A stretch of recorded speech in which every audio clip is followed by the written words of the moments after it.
ನೀವು ಇನ್ವೆಸ್ಟ್ಮೆಂಟ್ ಮಾಡುವಾಗ most important ಏನು ಪ್ಲಾನಿಂಗ್ ಪಾರ್ಟ್. ಇವತ್ತು ಯಾವ ಪ್ರಾಡಕ್ಟ್ ಅಲ್ಲಿ ಹಣ ಹಾಕಿದ್ರೆ ಇನ್ನೊಂದು ಸ್ವಲ್ಪ ಟೈಮಲ್ಲಿ ಮಾರ್ಕೆಟ್ ಬಿದ್ದರೆ ನನಗೆ ಜಾಸ್ತಿ ನನ್ನ ಪೋರ್ಟ್ಫೋಲಿಯೋ ಪ್ರೆಸೆಂಟ್ ವ್ಯಾಲ್ಯೂ ಕಡಿಮೆ ಆಗುತ್ತಾ, ಅದೇ ತರ ಉಳ್ಕೊಳ್ಳುತ್ತಾ, ಅದ್ರ ಬಗ್ಗೆ ಅರ್ಥ ಮಾಡ್ಕೊಳ್ಬೇಕು. BSE 30 ಅಂದ್ರೆ ಬಾಂಬೆ ಸ್ಟಾಕ್ ಎಕ್ಸ್ಚೇಂಜ್, ಈ ಸೂಚ್ಯಂಕ ಇದೆಯಲ್ಲ, ಇದು 80,000 ಗಡಿ ದಾಟಿದೆ. ಎಷ್ಟೋ ಜನ ಪ್ರಾಣ ಕಳ್ಕೊಂಡ್ರು. ಉಕ್ರೇನ್ ವಾರ್ ಆಯ್ತು, ಈ ಕಡೆಯಿಂದ ಇಸ್ರೇಲ್ ಅಲ್ಲಿ ಪ್ರಾಬ್ಲಮ್ ನಡೀತಾ ಇದೆ, ನಮ್ಮ ದೇಶದಲ್ಲಿ ಬರಗಾಲ ಆಯ್ತು. ಇಷ್ಟೆಲ್ಲ ಆದ್ರೂ ಕೂಡ ಸ್ಟಾಕ್ ಮಾರ್ಕೆಟ್ ಮೇಲೆ ಹೋಗ್ತಾ ಇದೆ. ಸ್ಟಾಕ್ ಮಾರ್ಕೆಟ್ ಎಷ್ಟು ರಿಟರ್ನ್ಸ್ ಕೊಡುತ್ತೆ? ಒಂದು 13, 14, 12% ರಿಟರ್ನ್ಸ್ ಕೊಡಬೇಕು over A period of time. But ಇವಾಗ ರಿಟರ್ನ್ಸ್ ಸಿಕ್ಕಾಪಟ್ಟೆ ಕೊಟ್ಬಿಟ್ಟಿದೆ. ಆ ಗೋಲ್ ರೀಚ್ ಆಗ್ತಾ ಇದೆ, ಅದು ಪರ್ಪಸ್ ರೀಚ್ ಆಗ್ತಾ ಇದೆ. ನಾವೇ ಫೋನ್ ಮಾಡಿ, ಸರ್ ಹಿಂಗಿದೆ, ಈ ತರ ಆಗಿದೆ, ಇದನ್ನ ಇಲ್ಲಿಗೆ ಮೂವ್ ಮಾಡ್ಬೇಕಂತ ನಾವೇ ಹೇಳಿ ಮಾಡ್ತಾ ಇದೀವಿ ಆಲ್ರೆಡಿ. ರಾತ್ರಿ ಕಂಡು ಬಾವಿಗೆ ಹೌದು, ಅದು ಆಗ್ಲಿಕ್ಕೆ ಬಿಡಬೇಡಿ. ಸೊ ಪ್ಲಾನಿಂಗ್ ಸರಿ ಮಾಡಿ, ತುಂಬಾ ಕೇರ್ಫುಲ್ ಆಗಿ ಬನ್ನಿ. ನೀವು ಪ್ರತಿ ತಿಂಗಳು ಇನ್ವೆಸ್ಟ್ ಮಾಡ್ತೀರಿ ಅಂತ ಮಾಡಿ, ಅಥವಾ ಬಲ್ಕ್ ಇನ್ವೆಸ್ಟರ್ ಪ್ರತಿ ತಿಂಗಳು ಮಾಡಲ್ಲ, ಒಂದಷ್ಟು ಹಣ ಇದೆ ಶ್ರೀಧರ್ ಇನ್ವೆಸ್ಟ್ ಮಾಡಬೇಕು ಅಂತ ಬರ್ತೀರಿ ಅಂತ ಮಾಡಿ. 1% ಆಫ್ ಯುವರ್ ಇನ್ವೆಸ್ಟ್ಮೆಂಟ್ ನಾವು ಗೋಲ್ಡ್ ಸ್ಕೀಮ್ ಅಲ್ಲಿ ಕೊಡ್ತೀವಿ ಸರ್. ಪ್ರಿಯ ವೀಕ್ಷಕರೇ ನಮಸ್ಕಾರ. ಕಾರ್ಯಕ್ರಮವನ್ನು ನೋಡಿ ಸುಮ್ಮನಾಗಬೇಡಿ, ನಮ್ಮ ವಾಹಿನಿಯನ್ನ ಸಬ್ಸ್ಕ್ರೈಬ್ ಮಾಡ್ಕೊಳ್ಳಿ. ಹಾಯ್ ಹಲೋ ನಮಸ್ಕಾರ ವೀಕ್ಷಕರೇ, ನಾನು ಸಂದೀಪ್ ಶೆಟ್ಟಿ ಹೆಗ್ಗದ್ದೆ. ಇದು ಹೆಗ್ಗದ್ದೆ ಸ್ಟುಡಿಯೋ. ವೀಕ್ಷಕರೇ, ಹೆಗ್ಗದ್ದೆ ಸ್ಟುಡಿಯೋದಲ್ಲಿ ಬಹಳ ವಿಭಿನ್ನ ಬಗೆಯ ಕಾರ್ಯಕ್ರಮಗಳನ್ನು ನಾವು ಈಗಾಗಲೇ ಪ್ರತಿದಿನ ನಿಮಗೆ ಬಿತ್ತರಿಸ್ತಾ ಇದ್ದೀವಿ. ನಾವು ಈ ಹಿಂದೆ ಅಂದರೆ ಕಳೆದ ಒಂದು 3-4 ತಿಂಗಳ ಹಿಂದೆ ಮ್ಯೂಚುವಲ್ ಫಂಡ್ ಬಗ್ಗೆ ಒಂದಿಷ್ಟು ಮಾಹಿತಿಯನ್ನು ಕೊಡಬೇಕು ಅಂತಾನೆ ಆರಾ ಫೈನಾನ್ಷಿಯಲ್ ಸರ್ವಿಸ್ ಪ್ರೈವೇಟ್ ಲಿಮಿಟೆಡ್ನ ಫೌಂಡರ್ ಆಗಿರುವಂತಹ ಶ್ರೀಧರ್ ಭಟ್ ಅವರನ್ನ ಕಾರ್ಯಕ್ರಮದಲ್ಲಿ ಜಾಯಿನ್ ಮಾಡಿಸ್ಕೊಂಡು ಒಂದು 4-5 ಎಪಿಸೋಡ್ಗಳಲ್ಲಿ ಒಳ್ಳೆಯ ಅಂದರೆ ಮ್ಯೂಚುವಲ್ ಫಂಡ್ ಬಗ್ಗೆ ಒಂದು ಜ್ಞಾನಭರಿತವಾಗಿರುವಂಥ ಕಾರ್ಯಕ್ರಮವನ್ನು ಬಿತ್ತರಿಸಿದ್ವಿ. ಸೊ ಅದು ಅಲ್ಲಿಗೆ ನಿಲ್ಲೋದು ಬೇಡ, ಇದರಲ್ಲಿ ಮತ್ತೊಂದಿಷ್ಟು ಪ್ರಶ್ನೆಗಳು ಬಂತು. ಹಾಗಾಗಿ ಶ್ರೀಧರ್ ಭಟ್ ಅವ್ರನ್ನ ಮತ್ತೊಮ್ಮೆ ಕರೆಸೋಣ, ಮತ್ತೊಂದಿಷ್ಟು ಜ್ಞಾನವನ್ನು ಪಸರಿಸೋಣ ಅಂತಲೇ ಇವತ್ತು ಅವ್ರನ್ನ ನನ್ನ ಕಾರ್ಯಕ್ರಮದಲ್ಲಿ ಜಾಯಿನ್ ಮಾಡಿಸ್ಕೊಂಡಿದ್ದೀನಿ. ಬನ್ನಿ, ನಿಮ್ಮೆಲ್ಲರ ಪರವಾಗಿ ಅವ್ರನ್ನ ಇವತ್ತಿನ ಕಾರ್ಯಕ್ರಮಕ್ಕೆ ಆತ್ಮೀಯವಾದ ಸ್ವಾಗತವನ್ನು ಕೋರ್ತಾ ಇದ್ದೀನಿ. ಸರ್, ಕಾರ್ಯಕ್ರಮಕ್ಕೆ ಸ್ವಾಗತ. ನಮಸ್ಕಾರ. ಬಹಳ ಖುಷಿ ನನಗೆ, ಯಾಕಂದರೆ ಕನ್ನಡದಲ್ಲಿ ಮ್ಯೂಚುವಲ್ ಫಂಡ್ ಬಗ್ಗೆ, ಅದರಲ್ಲೂ ನಮ್ಮ ಡಿಜಿಟಲ್ ಪ್ಲ್ಯಾಟ್ಫಾರ್ಮಲ್ಲಿ ಒಂದಿಷ್ಟು ಮಾಹಿತಿ ಇತ್ತು. ಆದರೆ ನೀವು ಕೊಡುವಂಥ ಮಾಹಿತಿ ಇದೆಯಲ್ಲ, ಬಹುಶಃ ಇದುವರೆಗೆ ಯಾರೂ ಆ ನೆಲೆಯಲ್ಲಿ ಕೊಟ್ಟಿಲ್ಲ. ಅಂದರೆ ಎಲ್ಲರೂ ಹೇಳ್ಬೋದು ದುಡ್ಡು ಹಾಕಿ ಡಬಲ್ ಆಗುತ್ತೆ, ತ್ರಿಬಲ್ ಆಗುತ್ತೆ. ನಾನು ನಿಮ್ಮ ಹತ್ರ ಫಸ್ಟ್ ಭೇಟಿಯಲ್ಲೂ ಕೇಳಿದ್ದೆ, ಸರ್ ಡಬಲ್ ಆಗುತ್ತೆ, ತ್ರಿಬಲ್ ಆಗುತ್ತೆ ಅಂತಾರಲ್ಲ, ಅದು ನಿಜಾನ ಅಂತ. ಸರ್, ಯಾವುದೇ ಕಾರಣಕ್ಕೂ ಹಾಗೆಲ್ಲ ಮಾತಾಡೋಂಗಿಲ್ಲ, ಹಂಗೆ ಮಾತಾಡೋದಾದ್ರೆ ನಾನು ಸಂದರ್ಶನಕ್ಕೆ ಬರಲ್ಲ ಅಂತಲೇ ಹೇಳಿದ್ರಿ. ಸೊ ಆ ನೆಲೆಯಲ್ಲೇ ಒಂದಿಷ್ಟು ಪ್ರಶ್ನೆಗಳನ್ನು ಮಾಡಿಕೊಂಡು ಬಂದು ಎದುರುಗಡೆ ಕೂತ್ಕೊಂಡಿದ್ದೀನಿ. ಯಾಕಂದರೆ ದೊಡ್ಡ ಪ್ರಿಪ್ರೇಷನ್ ಇದು. ಮ್ಯೂಚುವಲ್ ಫಂಡ್ ನನಗೆ ಹೊಸದಾಗಿದೆ, ನಾವು ಅಷ್ಟು ಅದರಲ್ಲಿ ಪಳಗಿಲ್ಲ. ಆದರೂ ಅದ್ರ ಬಗ್ಗೆ ತಿಳ್ಕೋಬೇಕು, ನಿಮ್ಮಿಂದ ಒಂದಿಷ್ಟು ಜ್ಞಾನವನ್ನು ನಮ್ಮ ವೀಕ್ಷಕರಿಗೆ ಕೊಡಬೇಕು ಅನ್ನುವಂಥ ನೆಲೆಯಲ್ಲಿ ಇವತ್ತಿನ ಕಾರ್ಯಕ್ರಮವನ್ನು ಶುರು ಮಾಡ್ತಾ ಇದ್ದೀವಿ. ಸೊ ನಾವು ಈ ಹಿಂದೆ ವಿಡಿಯೋ ಮಾಡಿದಾಗ ಸರ್, ಇನ್ವೆಸ್ಟ್ ಮಾಡೋ ಮೊದಲು ನಮಗೊಂದು ಪ್ಲಾನಿಂಗ್ ಇರಬೇಕು, ಅಲೋಕೇಶನನ್ನು ಮಾಡಿ ಕೊಡಬೇಕು, ಇದ್ರ ಬಗ್ಗೆ ಎಲ್ಲ ಸುಮಾರು ಬಗೆಯಲ್ಲಿ ನೀವು ಒತ್ತಿ ಹೇಳಿದ್ದೀರಾ. ನಾನು ಹೆಂಗೇ ಪ್ರಶ್ನೆಯನ್ನು ಉಲ್ಟಾ ಕೇಳಿದ್ರು ನೀವು ನಿಮ್ಮ ನೆಲೆಯಲ್ಲೇ ಆನ್ಸರ್ ಕೊಟ್ಟಿದ್ದೀರಾ. ಎಲ್ಲೂ ತಬ್ಬಿಬ್ಬಾಗಿಲ್ಲ, ಎಲ್ಲೂ ಎದ್ದು ಬಿದ್ದಿಲ್ಲ. ನೀವು ಎಲ್ಲಾದರೂ ಸಿಕ್ಕಾಕೊಳ್ತಾರ ನೋಡಿದ್ದೀನಿ, ಎಲ್ಲೂ ಸಿಕ್ಕಾಕೊಂಡಿಲ್ಲ. ಅಷ್ಟು ಪರ್ಫೆಕ್ಟ್ ಆಗಿ ಆನ್ಸರ್ ಕೊಟ್ಟಿದ್ದೀರಾ. ನಾನು ಹೇಳೋದು, ಇದೆಲ್ಲ ನಾವು ಹಿಂದೆ ಏನು ಎಪಿಸೋಡ್ಗಳಲ್ಲಿ ಹೇಳಿದ್ದೀವಿ ಅದು ಇವತ್ತಿಗೂ ಅನ್ವಯ ಆಗುತ್ತಾ, ಅಥವಾ ಏನಾದರೂ ಚೇಂಜಸ್ ಆಗಿದೆಯಾ, ಅಥವಾ ಆಗ್ತಾ ಇರುತ್ತಾ, ಮುಂದೆ ಏನಾದರೂ ಚೇಂಜಸ್ ಆಗ್ಬೋದಾ ಸರ್? ಇದ್ರ ಬಗ್ಗೆ ಒಂದು ಮಾಹಿತಿ ಕೊಡ್ಬೋದಾ? ಖಂಡಿತ. ಮತ್ತೆ ಪುನಃ ನಾವು ನಿಮ್ಮ ಈ ಕಾರ್ಯಕ್ರಮಕ್ಕೆ ನಮ್ಮನ್ನು ಕರೆದೋದಕ್ಕೆ ತುಂಬಾ ಥ್ಯಾಂಕ್ಸ್, ಧನ್ಯವಾದಗಳು. 4 ಜನರಿಗೆ ಅನುಕೂಲ ಆಗುತ್ತೆ. ಅವ್ರು ಅದನ್ನ ಹೆಂಗ್ ಯೂಸ್ ಮಾಡ್ತಾರೆ, ಅವ್ರಿಗೆ ಏನಾದರೂ ಡೌಟ್ಸ್ಗಳು, ಅಥವಾ ನಾನು ಏನೋ ಇನ್ವೆಸ್ಟ್ ಮಾಡಬೇಕು ಅಂದ್ರೂ ನಾನು ಇನ್ನೂ ಒಂದ್ ಹೆಜ್ಜೆ ಮುಂದಕ್ಕೆ ಹೋಗಿ ನಿಮ್ಮ ನಂಬರನ್ನು ಕೂಡ ಕೊಟ್ಟಿರ್ತೀನಿ ಸರ್. ಅದು ನಿಮ್ಮ ಸಂಸ್ಥೆಯ ನಂಬರೇ ಆಗಿರುತ್ತೆ. ಕಂಪ್ಲೀಟ್ ಅಡ್ರೆಸ್, ನಿಮ್ಮ ಹಳೆಯ ವಿಡಿಯೋಸ್ಗಳ ಲಿಂಕ್ ಎಲ್ಲವೂ ಕೂಡ ಡಿಸ್ಕ್ರಿಪ್ಷನ್ ಬಾಕ್ಸ್ ಅಲ್ಲಿ ಇರುತ್ತೆ. ಅವ್ರು ನೇರವಾಗಿ ನಿಮ್ಮನ್ನ ಭೇಟಿ ಆಗ್ತಾರೆ. ನಮ್ದು ಹೆಲ್ಪ್ ಲೈನ್ ನಂಬರ್ ಅಲ್ಲಿ ಹಾಕಿದೀವಿ, ಕಳಿಸ್ತಾರ, ಅದೇ ಸಲ ಮಾಡ್ಬೋದು. ಎಸ್ ಎಸ್, ಖಂಡಿತ. ನಿಮ್ಮ ಕ್ವಶನ್ ಗೆ ಆನ್ಸರ್ ಕೊಡ್ತಾ 2 ಭಾಗ. Yes sir.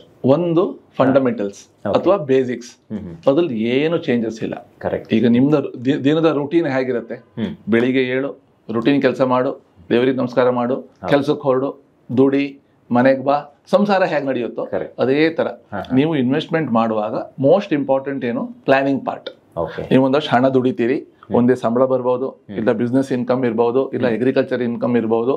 ಇದು ನಿಮ್ಗೀಗ ನಾನು ಮತ್ತೆ ಪುನಃ ಹೇಳಿದ್ರೆ ಒಂಥರ ಹಾರ್ಮೋನಿಯಂ ತರ ಅನ್ಸ್ಬಹುದು ನಿಮ್ಗೆ. ಬಟ್ ಯಾಕಂದ್ರೆ ಬೇಸಿಕ್ಸ್ ಏನು ಚೇಂಜ್ ಆಗಿಲ್ಲ.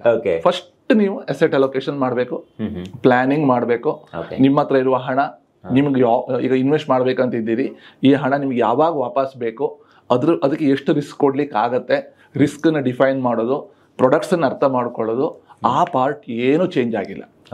ಫಂಡಮೆಂಟಲ್ ಬೇಸಿಕ್ ಏನು ಚೇಂಜ್ ಆಗಿಲ್ಲ. ಟೆಕ್ನಿಕಲ್ ಸೈಡ್ ಟೆಕ್ನಿಕಲ್ ಸೈಡ್ ಅಂದ್ರೆ ಏನು, ನೀವು ಹಣ ಇನ್ವೆಸ್ಟ್ ಮಾಡೋದಲ್ಲಿ ಸ್ಟಾಕ್ ಮಾರ್ಕೆಟ್ ಅಲ್ಲಿ. ಹೌದು, ಸ್ಟಾಕ್ ಮಾರ್ಕೆಟ್ ಮೇಲ್ ಹೋಗುತ್ತೆ, ಕೆಳಗೆ ಬರುತ್ತೆ, ಬೇರೆ ಬೇರೆ ಕಾರಣಗಳು. ನಾವು ಕಳೆಸಲ ವಿಡಿಯೋ ಮಾಡ್ತಾ ಇದ್ದವಾಗ ಮಾರ್ಕೆಟ್ ಮೇಲ್ ಹೋಗ್ತಾ ಇರ್ಲಿಲ್ಲ, ಅಲ್ಲೇ ಒಂಥರ ಟೈಮ್ ಕರೆಕ್ಷನ್ ಮೋಡಲ್ ಇತ್ತು, ಅದಕ್ಕೆ ಕಾರಣ ಬೇರೆ. ಈಗ ದಿನ ಮೇಲ್ ಹೋಗ್ತಾ ಇದೆ, ಅದಕ್ಕೆ ಕಾರಣಗಳು ಬೇರೆ. ಆಯ್ತಾ? ಸೊ ಆದ್ರಿಂದಾಗಿ ಫಂಡಮೆಂಟಲ್ಸ್ ಏನೂ ಚೇಂಜ್ ಆಗಿಲ್ಲ. ಟೆಕ್ನಿಕಲ್ ಸೈಡ್ ನೀವು ಇವಾಗ ಹೊಸದಾಗಿ ಇನ್ವೆಸ್ಟ್ ಮಾಡೋದಂತ ಆದ್ರೆ ನಿಮ್ಮ ಪ್ಲಾನಿಂಗ್ ಅನ್ನು ನೀವು ರೀವರ್ಕ್ ಮಾಡ್ಕೊಳ್ಬೇಕಾಗತ್ತೆ. ನೀವೀಗ ಹಾಕುವ ಹಣದಲ್ಲಿ ರಿಟರ್ನ್ಸ್ ಎಷ್ಟು ಬೇಕು, ಹಣ ಯಾವಾಗ ವಾಪಸ್ ಬೇಕು, ಅದಷ್ಟನ್ನು ಅರ್ಥ ಮಾಡ್ಕೊಂಡಿದ್ದೀರಿ. ಇವತ್ತು ಯಾವ ಪ್ರಾಡಕ್ಟ್ ಅಲ್ಲಿ ಹಣ ಹಾಕಿದ್ರೆ ಇನ್ನೊಂದು ಸ್ವಲ್ಪ ಟೈಮಲ್ಲಿ ಮಾರ್ಕೆಟ್ ಬಿದ್ದರೆ ನನಗೆ ಜಾಸ್ತಿ ನನ್ನ ಪೋರ್ಟ್ಫೋಲಿಯೋ ಪ್ರೆಸೆಂಟ್ ವ್ಯಾಲ್ಯೂ ಕಡಿಮೆ ಆಗುತ್ತಾ, ಅದೇ ತರ ಉಳ್ಕೊಳತ್ತಾ, ಅದ್ರ ಬಗ್ಗೆ ಅರ್ಥ ಮಾಡ್ಕೊಳ್ಬೇಕು. ಇನ್ನೊಂದು ಸಣ್ಣ ಚೇಂಜಸ್ ಏನಾಗಿದೆ ಅಂದ್ರೆ ಇನ್ಫ್ಲೇಷನ್ ಸ್ವಲ್ಪ ಜಾಸ್ತಿ ಆಗಿದೆ. ವರ್ಷ 23-24 ನೋಡ್ಲಿಕ್ಕೆ ಹೋದ್ರೆ ಮಳೆ ಕಡಿಮೆ ಇತ್ತು, ಫುಡ್ ಇನ್ಫ್ಲೇಷನ್ ಜಾಸ್ತಿ ಇತ್ತು. ನಿಮಗೆ ಗೊತ್ತಿದೆ ಟೊಮೆಟೊ ಎಷ್ಟು ರೂಪಾಯಿ ಆಗಿದೆ ಅಂತ, ಎಲೆಕ್ಟ್ರಿಕ್ ಬಿಲ್ ಜಾಸ್ತಿ ಆಗಿದೆ, ಹಾಲ್ ರೇಟ್ ಜಾಸ್ತಿ ಆಗಿದೆ, ಇನ್ಫ್ಲೇಷನ್ ಜಾಸ್ತಿ ಆಗಿದೆ. ಇದೆಲ್ಲ ಟೆಕ್ನಿಕಲ್ ಸೈಡ್. ಇದನ್ನೊಂಚೂರು ಅರ್ಥ ಮಾಡ್ಕೊಂಡು ಒಂಚೂರು ಪ್ಲಾನ್ ರೀವರ್ಕ್ ಮಾಡಿ, ಸಂಬಳ ಜಾಸ್ತಿ ಆಗಿದ್ದಿದ್ರೆ ಆ ಸಂಬಳದಲ್ಲಿ ಖರ್ಚಿಗೆ ಏನಾದರೂ ಎಕ್ಸ್ಟ್ರಾ ಹೋಗ್ತಾ ಇದೆಯಾ ಅದಕ್ಕೆ ಸಪರೇಟ್ ಇಟ್ಟು ಉಳಿದ ಹಣವನ್ನ ನನ್ನ ಶಾರ್ಟ್ ಟರ್ಮ್ ಗೋಲಿಗೆ ಬೇಕಾ, ಮೀಡಿಯಂ ಟರ್ಮ್ ಗೋಲಿಗೆ ಬೇಕಾ, ಲಾಂಗ್ ಟರ್ಮ್ ರಿಕ್ವೈರ್ಮೆಂಟ್ಸಿಗೆ ಬೇಕಾ ಅಂತ ರೀವರ್ಕ್ ಮಾಡಿ ಇನ್ವೆಸ್ಟ್ಮೆಂಟ್ ಮಾಡಬೇಕು.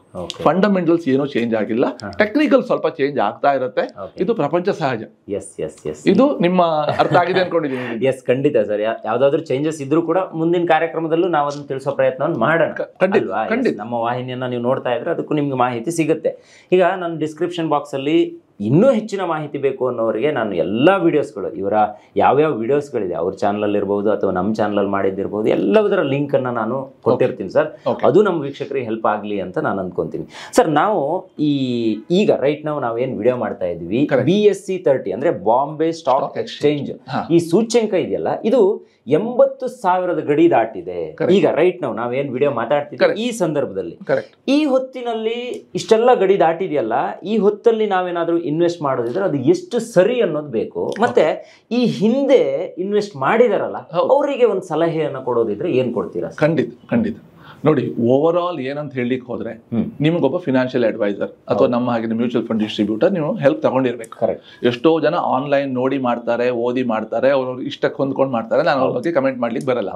ಈ ವಿಡಿಯೋ ಯಾರಾದ್ರೂ ನೋಡ್ತಾ ಇದ್ದಾರೆ ಅಂತ ಅರ್ಥ ಏನಂದ್ರೆ ಅವರಿಗೆ ಇನ್ನೂ ಸ್ವಲ್ಪ ಜಾಸ್ತಿ ಜ್ಞಾನ ಬೇಕು, ಅರ್ಥ ಮಾಡ್ಕೊಳ್ಬೇಕು.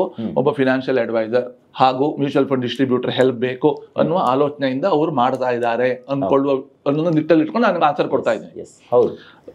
ಸೂಚ್ಯಂಕ ಸ್ಟಾರ್ಟ್ ಆಗಿ 79-80ನೇ ಇಸ್ವಿ, ಒಂದೆಷ್ಟು 45 ವರ್ಷ ಹಿಸ್ಟ್ರಿ ಬಿಲ್ಡ್ ಆಗ್ಬಿಟ್ಟಿದೆ. ಇವಾಗ 80,000 ಇದ್ದೀವಿ. ಕರೋನಾ ಟೈಮಲ್ಲಿ ಎಷ್ಟಿತ್ತು? 2020 27,000 ಬಂದಿತ್ತು. 27,000ದಿಂದ ಅದರ ಪ್ರೀವಿಯಸ್ ಹೈ ಅಂದ್ರೆ ಫೆಬ್ರವರಿ 2020 41,000 ಇತ್ತು. ಅಲ್ಲಿಂದ ಕರೋನಾ ಪೀರಿಯಡ್ ಅಲ್ಲಿ 27ಕ್ಕೆ ಬಂತು. 27ರಿಂದ ವಾಪಸ್ 41 ದಾಟಿ 41 ಡಬಲ್ ಎಷ್ಟು? 82. ಅದ್ರ ಹತ್ರ ಬರ್ತಾ ಇದೆ. ಈಗ 80ರಲ್ಲಿ ಇದೆ. ಆಯ್ತಾ? ಅಂದ್ರೆ ಎಷ್ಟಾಯ್ತು ಹೆಚ್ಚು ಕಡಿಮೆ? 27ಕ್ಕೆ ಲೆಕ್ಕ ಹಾಕೊಂಡ್ರೆ ಎಷ್ಟಾಯ್ತು? ನೀವೇ ಲೆಕ್ಕ ಹಾಕಿ, ಎಷ್ಟು ಟೈಮ್ ಮೇಲ್ ಹೋಯ್ತು ಅಂತ ಲೆಕ್ಕ ಹಾಕೊಳ್ಳಿ. ಬಟ್ ಈ ಪೀರಿಯಡ್ ಅಲ್ಲಿ ಏನೆಲ್ಲ ಅನಾಹುತ ಆಯ್ತು, ಎಷ್ಟೋ ಜನ ಪ್ರಾಣ ಕಳ್ಕೊಂಡ್ರು. ಉಕ್ರೇನ್ ವಾರ ಆಯ್ತು, ಈ ಕಡೆಯಿಂದ ಇಸ್ರೇಲ್ ಅಲ್ಲಿ ಪ್ರಾಬ್ಲಮ್ ನಡೀತಾ ಇದೆ, ನಮ್ಮ ದೇಶದಲ್ಲಿ ಬರಗಾಲ ಇತ್ತು. ಇಷ್ಟೆಲ್ಲ ಆದ್ರೂ ಕೂಡ ಸ್ಟಾಕ್ ಮಾರ್ಕೆಟ್ ಮೇಲ್ ಹೋಗ್ತಾ ಇದೆ. ಕರೆಕ್ಟ್ ಅಲ್ವಾ?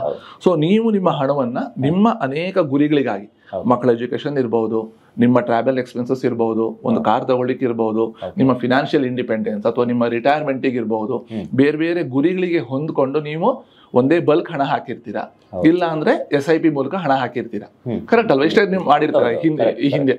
ಇವಾಗ ಏನಾಗಿರುತ್ತೆ, ಇವತ್ತಿನ ದಿವಸದ ಮಾರ್ಕೆಟ್ ವ್ಯಾಲ್ಯೂಯೇಷನ್ ಇಂಡೆಕ್ಸ್ ಅಂತ ನೀವೇನ್ ಹೇಳಿದ್ರಿ, 80,000 ಅಂತ ಏನ್ ಹೇಳಿದ್ರಿ, ಅದೊಂದು ನಂಬರ್, ಸೂಚ್ಯಂಕ ಅದೊಂದು ನಂಬರ್. ಅದು ಮೇಲೂ ಹೋಗುತ್ತೆ, ಕೆಳಗೂ ಹೋಗುತ್ತೆ, ಬರುತ್ತೆ. ಅದಕ್ಕೆ ಕಾರಣ ಏನು? ಬೇರೆ ಬೇರೆ ಮಾರ್ಕೆಟ್ ಫ್ಯಾಕ್ಟರ್ಸ್ ಇರ್ತವೆ. ಅದನ್ನ ಈ ಸೂಚ್ಯಂಕಕ್ಕೆ ಇನ್ನೊಂದು ನಿಯರೆಸ್ಟ್ ಅಂದ್ರೆ ವ್ಯಾಲ್ಯೂಯೇಷನ್. ಇವತ್ತಿನ ಮಾರ್ಕೆಟ್ ವ್ಯಾಲ್ಯೂಯೇಷನ್ ನೋಡ್ಲಿಕ್ಕೆ ಹೋದ್ರೆ ಮಾರ್ಕೆಟ್ ಚೀಪ್ ಇಲ್ಲ, ಸಸ್ತಾ ಇಲ್ಲ, ಮಾರ್ಕೆಟ್ ಸ್ವಲ್ಪ ಪ್ರೀಮಿಯಂ ಅಲ್ಲಿ ಇದೆ. ಗೊತ್ತಾಯ್ತಲ್ವಾ? ಈ ಪ್ರೀಮಿಯಂ ಸಸ್ಟೈನ್ ಆಗ್ಬೇಕಂತಿದ್ರೆ ಅಷ್ಟೇ ಕನ್ಸಂಪ್ಷನ್ ಪಿಕಪ್ ಆಗಬೇಕು, ಇನ್ಫ್ಲೇಷನ್ ಸ್ವಲ್ಪ ಕಂಟ್ರೋಲ್ ಇರಬೇಕು. ಕಂಪನಿಗಳು ಎಲ್ಲೆಲ್ಲ ಇನ್ವೆಸ್ಟ್ ಮಾಡ್ತಾರೆ ಇವರು, ಆ ಕಂಪನಿಗಳು ಕೂಡ ಅದೇ ತರ ರಿಟರ್ನ್ಸ್ ಅನ್ನ ಬಿಲ್ಡ್ ಮಾಡ್ತಾ ಹೋಗ್ಬೇಕು. ಅದು ಆಗಿಲ್ಲ ಅಂದ್ರೆ ಮಾರ್ಕೆಟ್ ಬೀಳ್ಬಹುದು ಅಥವಾ ಟೈಮ್ ಕರೆಕ್ಷನ್ 2 ವರ್ಷ ಅಲ್ಲೇ ಇರ್ಬೋದು. 21ನೇ ಇಸ್ವಿಯಿಂದ 23ನೇ ಇಸ್ವಿ ನವೆಂಬರ್ ಟು ನವೆಂಬರ್ ನೋಡ್ಲಿಕ್ಕೆ ಹೋದ್ರೆ 2 ವರ್ಷ ಸೆನ್ಸೆಕ್ಸ್ ಆಲ್ಮೋಸ್ಟ್ ಅಲ್ಲೇ ಇತ್ತು, 61,000ರಿಂದ 64,000. 2 ವರ್ಷ ಫ್ಲಾಟ್ ಮಾರ್ಕೆಟ್, ಟೈಮ್ ಕರೆಕ್ಷನ್ ಆಗಿತ್ತು.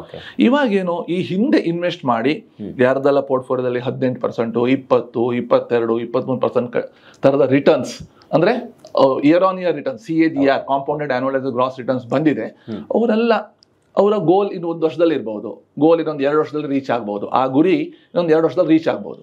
ಬಟ್ ಇವಾಗ ಪೋರ್ಟ್ಫೋಲಿಯೋ ಬಿಲ್ಡ್ ಆಗಿದೆ, ಒಂದ್ ಸ್ವಲ್ಪ ಹಣವನ್ನ ಈಕ್ವಿಟಿ ಮ್ಯೂಚುವಲ್ ಫಂಡ್ ಇಂದ ತೆಗೆದುಬಿಟ್ಟು ಡೆಟ್ ಮ್ಯೂಚುವಲ್ ಫಂಡ್ ಇರಬಹುದು, ಆರ್ಬಿಟ್ರಾಜ್ ಮ್ಯೂಚುವಲ್ ಫಂಡ್ ಇರಬಹುದು, ಲಿಕ್ವಿಡ್ ಮ್ಯೂಚುವಲ್ ಫಂಡ್ ಇರಬಹುದು, ಅಥವಾ FD ಇರಬಹುದು, ಅದಕ್ಕೆ ಸ್ವಲ್ಪ ಡೈವರ್ಟ್ ಮಾಡ್ಕೊಳ್ಳೋದು ಒಳ್ಳೇದು. ಇದು ಪಾಯಿಂಟ್ ನಂಬರ್ 1. ಪಾಯಿಂಟ್ ನಂಬರ್ 2, ಒಂದ್ಸಲ ನಿಮ್ದು ಕಾಂಟಿಂಜೆನ್ಸಿ ಫಂಡ್, ನಾವು ನಮ್ಮ ಹಳೆ ವಿಡಿಯೋದಲ್ಲಿ ನೋಡ್ಲಿಕ್ಕೆ ಹೋದ್ರೆ ಪ್ಲಾನಿಂಗ್ ಬಗ್ಗೆ ನಾನು ಡೀಟೇಲ್ ಆಗಿ ಹೇಳಿದ್ದೀನಿ. Emergency fund, buffer, contingency fund ಎಲ್ಲ ಒಂದಷ್ಟು ಬಿಲ್ಡ್ ಮಾಡಿ ಅಂತ ನಾನು ನಿಮ್ಗೆ ಹೇಳಿದ್ದೀನಿ, ಇಫ್ ಯು ರಿಮೆಂಬರ್. ಅದರಲ್ಲಿ ಒಂದಷ್ಟು ಕಾರ್ಪಸ್ ಬಿಲ್ಡ್ ಮಾಡಿದ್ದೀರಾ.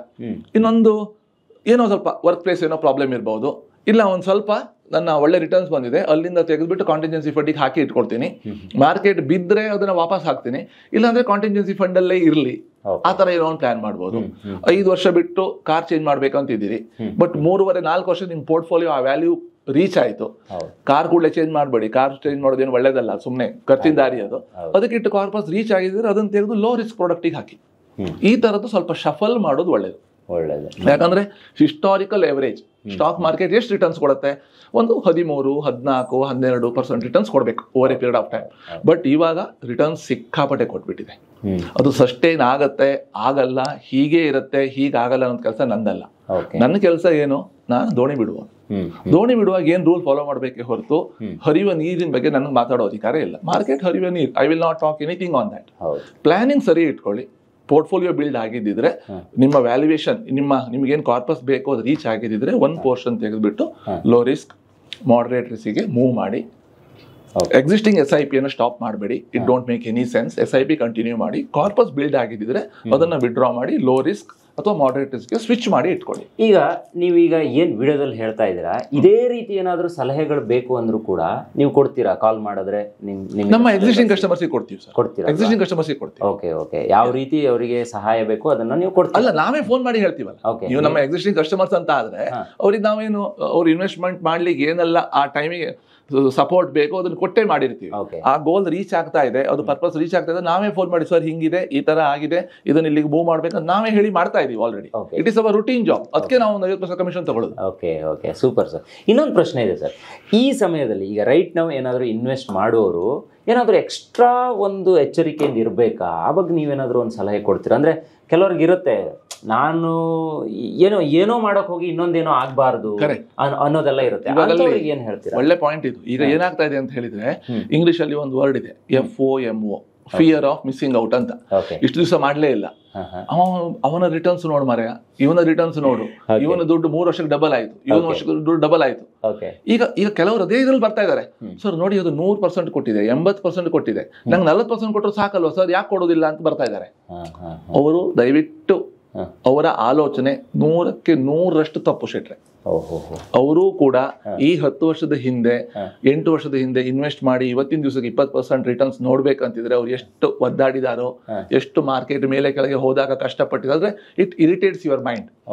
ಎಷ್ಟೆಲ್ಲ ಅವರಿಗೆ ಒಂಥರ ಇರಿಟೇಷನ್ ಆಗಿದೆಯೋ ಅಷ್ಟನ್ನು ಎಂಜಾಯ್ ಮಾಡದೆ ಅವರಿಗೆ ದುಡ್ಡು ಮಾಡ್ಲಿಕ್ಕೆ ಆಗಲ್ಲ. ಅವರು ಪ್ರಾಪರ್ ಆಗಿ ಪ್ಲಾನ್ ಮಾಡಿಯೇ ಬರ್ಬೇಕು. ಇವತ್ತಿನ ದಿವಸ ಒಂಚೂರು ಎಕ್ಸ್ಟ್ರಾ ಆರ್ಡಿನರಿ ಪ್ಲಾನ್ ಮಾಡ್ಬೇಕು. ಯಾಕಂದ್ರೆ ವೆನ್ಎವರ್ 3 ವರ್ಷ ಚೆನ್ನಾಗಿ ರಿಟರ್ನ್ಸ್ ಇದ್ರೆ ಅದೇ ತರ ಕಂಟಿನ್ಯೂ ಆಗತ್ತಾ?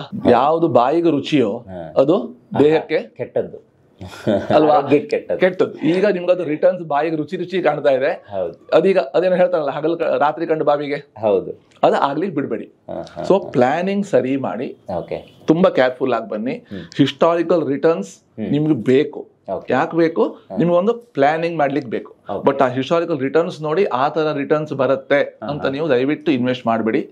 ಲಾಂಗ್ ಟರ್ಮ್ ಎವರೇಜ್ 13-14% ಆ ರಿಟರ್ನ್ಸ್ ನಿಮ್ಗೆ ಬರುತ್ತೆ. ಪ್ಲಾನಿಂಗ್ ಸರಿ ಇಟ್ಕೊಳ್ಳಿ. ಶಾರ್ಟ್ ಟರ್ಮ್ 3 ವರ್ಷದ ಒಳಗಡೆ ಬೇಕಾಗುವ ಹಣಕ್ಕೆ ಪ್ರಾಡಕ್ಟ್ಸ್ ಬೇರೆ, ಮೀಡಿಯಂ ಟರ್ಮ್ 4, 5, 6 ವರ್ಷಕ್ಕೆ ವಾಪಸ್ ಬೇಕಾಗುವ ಹಣ ಪ್ರಾಡಕ್ಟ್ ಬೇರೆ, ಲಾಂಗ್ ಟರ್ಮಿಗೆ ಪ್ರಾಡಕ್ಟ್ ಬೇರೆ. ಈ ಪ್ಲಾನಿಂಗ್ ಅನ್ನ ಕರೆಕ್ಟ್ ಆಗಿ ಮಾಡಿ ದಯವಿಟ್ಟು ಇನ್ವೆಸ್ಟ್ಮೆಂಟ್ ಮಾಡಿ. ಹಣ ಕಳ್ಕೊಳ್ಬೇಡಿ. ಹಣದಿಂದ ಹಣ ಮಾಡ್ಲಿಕ್ಕೆ ನೀವೇ ಮತ್ತೊಂದು ಮಿಸ್ಟೇಕ್ ಮಾಡಿ ಕಲಿಯುವ ಅವಶ್ಯಕತೆ ಇಲ್ಲ. ಇನ್ನೊಬ್ಬರ ಮಿಸ್ಟೇಕ್ ಅಲ್ಲಿ ನೀವು ಕಲಿತು ಮಾಡ್ಬೇಕು. ಹಿಸ್ಟಾರಿಕಲ್ ಡೇಟಾ ನೋಡಿದ್ರೆ you have lot of data, ನೀವು ತಪ್ಪು ಮಾಡಿ ಕಲಿಯುವ ಅವಶ್ಯಕತೆ ಇಲ್ಲ. ಸರ್, ಈಗ ನೀವು ಹೇಳಿದ್ರಿ ಹಣದಿಂದ ಹಣ ಮಾಡೋದು ಅಂತ. ಈಗ ಸ್ಟಾಕ್ ಮಾರ್ಕೆಟ್ ಜೊತೆಗೆ ಗೋಲ್ಡ್ ಬೆಲೆ ಕೂಡ ತುಂಬಾ ಏರಿದೆ.